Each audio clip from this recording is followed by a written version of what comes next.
एक राजा बहुत बलवान था।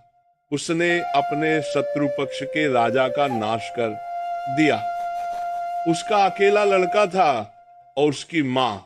अब हर समय शत्रु पक्ष का राजा इस चाल में रहता था कि उस बालक को मार दे तो निष्कंटक अधिकार, और उसकी मां बड़ी भागवत थी।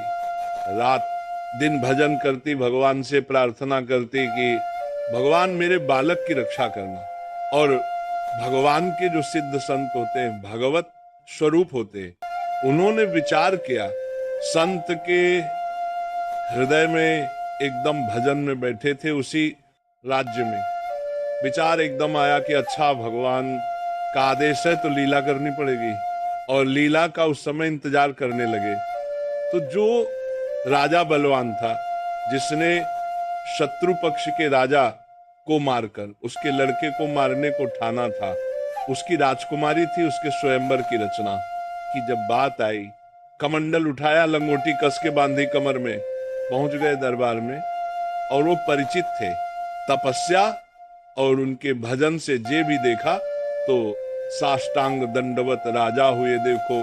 बाहरी आचरण से कैसे भी नहीं जाना जा सकता महात्मा के स्वरूप को, उनकी लीला को राजा को मालूम था कि ये बड़े प्रसिद्ध और तपस्वी महात्मा हैं। राजा ने तत्काल अपनी कन्या को बुलाया। प्रणाम करो, महाराज आए हैं। राजकन्या बुलाई गई। महात्मा के चरणों में प्रणाम हुआ। महात्मा ने ऐसे देखा नकशिक तक और कहा, इस लड़की का तो विवाह हम करेंगे, किसी राजकुमार से ना कर देना। राजा तो एकदम होश उड़ गए, पर बहुत प्रवीण भी थे राजा, बुद्धिमान थे। तो उन्होंने कहा, महाराज ब्याह तो आपसे ही कर देंगे, आप जैसा सुयोग्य वर कहाँ मिलेगा। 80 वर्ष की अवस्था, शरीर में झुर्रियां पड़ रही, दूल्हा की पोशाक मात्र में लंगोटी धन, संपत्ति मात्र में लौकी का कमंडल, आप जैसा दूल्हा कहाँ मिलेगा। कुछ शर्त है, उनका आप पालन कर दोगे। अपने तिजोरी से इतने बड़े बड़े मोती दो लाए।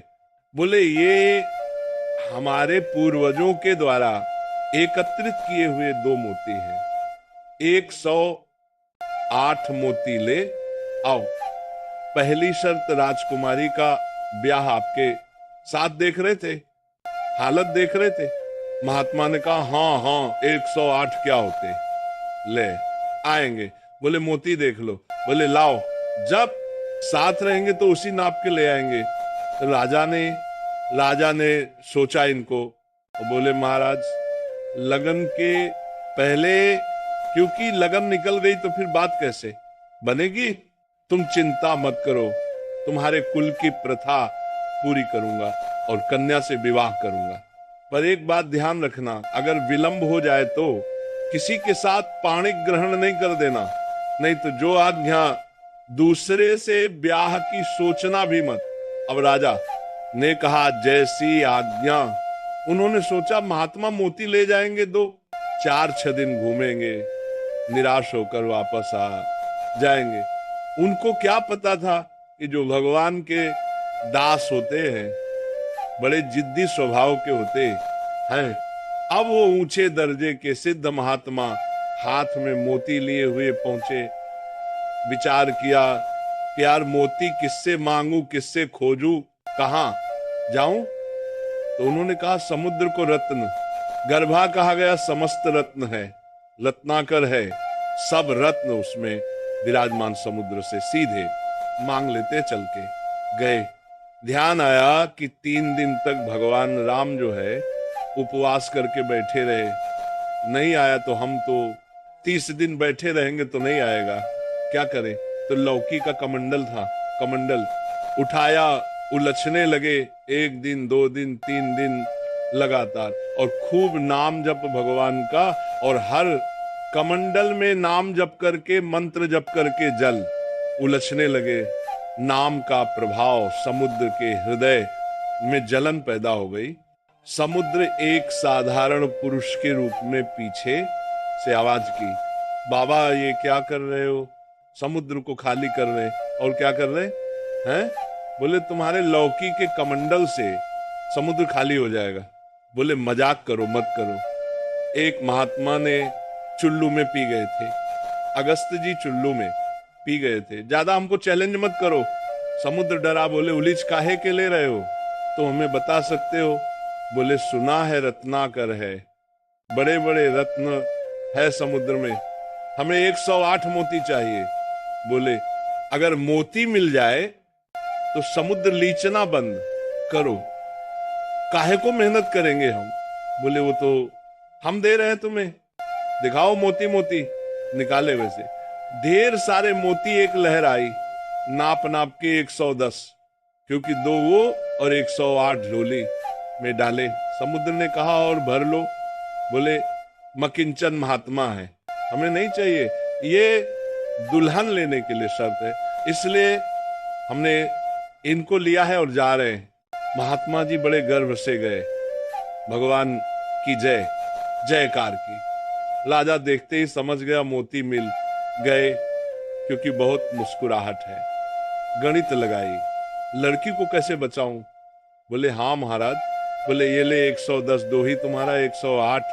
बोले महाराज जी आपसे कहा था कि कुछ शर्तें हैं, एक तो पूरी हो गई, दूसरी एक ये है कि हमारे शत्रु पक्ष के राजा का वध तो मैंने कर दिया, उसका एक लड़का है, उसकी खोपड़ी तुम हमें ले आओ। महात्मा जी ने विचार किया कि सारा खेल भगवान के इशारे से तो उसी की रक्षा के लिए हो रहा है, भगवान ज्ञान समुद्र है। बोले अवश्य उसकी खोपड़ी ला कर देता हूं जी। उसका जो कुमार है उसको हर समय मंदिर में बैठा के खूब कीर्तन भजन करवाती उसकी माँ, क्योंकि उसको पता था भगवान ही समस्त मंगलों का विधान करने वाले हैं। अब महात्मा जी उसके राज्य में गए, जे ही राजमाता ने देखा दरबार में संत आए, प्रणाम किया, महल में ले गए, बढ़िया उनको भोग पवाया और कहा प्रभु आज्ञा कीजिए, कैसे आगमन हुआ, स्वाभाविक दर्शन या कोई आदेश पालन?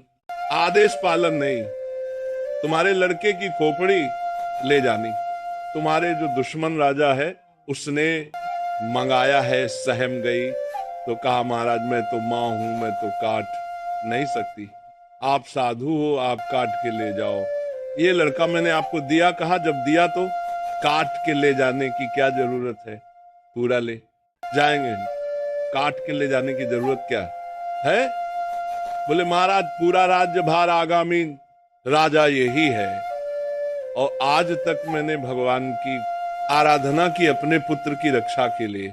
संत और भगवान में मैं कभी भेद नहीं देखती, इसलिए आपकी वस्तु आपको समर्पित है, चाहे वहां मार देना, मरवा डालना या जैसी आपकी रुचि हो।